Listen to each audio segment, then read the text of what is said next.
ছাত্রবৃন্দ, আজকে আমার দ্বিতীয় ক্লাস ঘনবস্তুর আয়তন এবং ক্ষেত্রফল সংক্রান্ত সূত্রাবলী নিয়ে আজকে আমি দ্বিতীয় ক্লাস করলাম। দ্বিতীয় ক্লাসে প্রথম করলাম চুঙের চিত্রটা এঁকে নিলাম। যেহেতু ভিডিওটি বেশি বড় হয়ে যাবে তাই ছোট করার জন্য এগুলো আমি আগেই এঁকে নিয়েছি। চুঙের ধরি চুঙের ব্যাসার্ধ আর একক, উচ্চতা h একক। তাহলে চুঙের পার্শ্বতলের ক্ষেত্রফল, চুঙের পার্শ্বতলের ক্ষেত্রফল হবে 2πRh। 2πRh, পাই একটি অমূল্য সংখ্যা যার মান আমরা 22/7 বা 3.14 লিখি।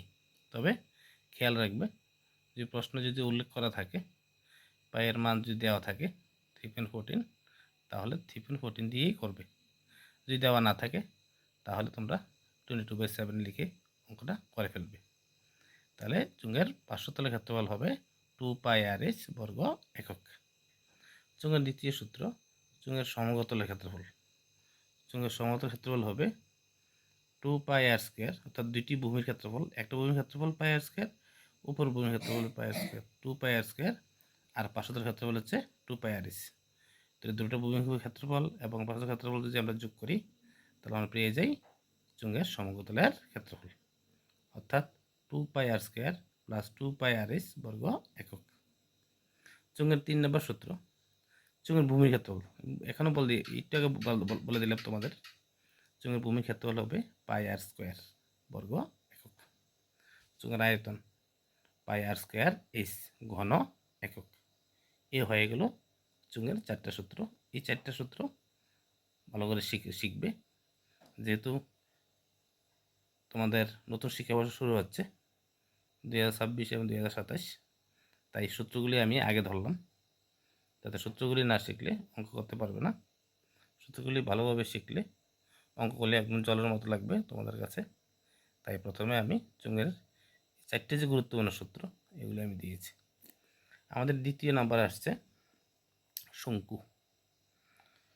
শঙ্কুর ক্ষেত্রে চিত্র এঁকে নিলাম। প্রথমে শঙ্কুর তিনটি মাত্রা থাকে, ব্যাসার্ধ, উচ্চতা, ব্যাসার্ধ আর, উচ্চতা h এবং তির্যক উচ্চতা l। তবে এক্ষেত্রে তিনটি এই মাত্রার মধ্যে সম্পর্ক আছে, রিলেশন উইথ দেম। যে সম্পর্কটি হচ্ছে l² = r² + h², অর্থাৎ তির্যক উচ্চতার বর্গ কার সমান? ব্যাসার্ধ এবং উচ্চতার বর্গের সমষ্টির সমান। এই সূত্র দিয়ে আমরা পরবর্তী আরও দুটি সূত্র লিখতে পারি, l² - r² = h², বা আবার লিখতে পারি l² - h² = r²। এই সূত্রগুলি এই রিলেশনটা জানা থাকতে হবে। অনেক ক্ষেত্রে ব্যাসার্ধ এবং উচ্চতা দিয়ে দেবে, তির্যক উচ্চতা তোমাকে বের করতে হবে, বা তির্যক উচ্চতা ব্যাসার্ধ দিয়ে দেবে, উচ্চতা তোমাকে বের করতে হবে।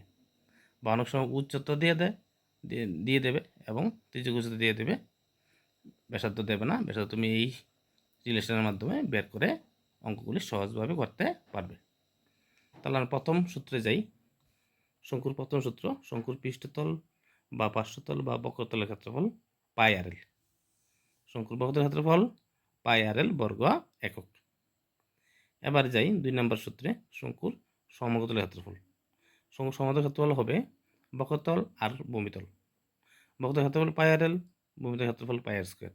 তাহলে πRl প্লাস πr² যদি আমরা যোগ করি তাহলে আমরা কি পাই? শঙ্কুর সমতলের ক্ষেত্রফল পেয়ে যাই।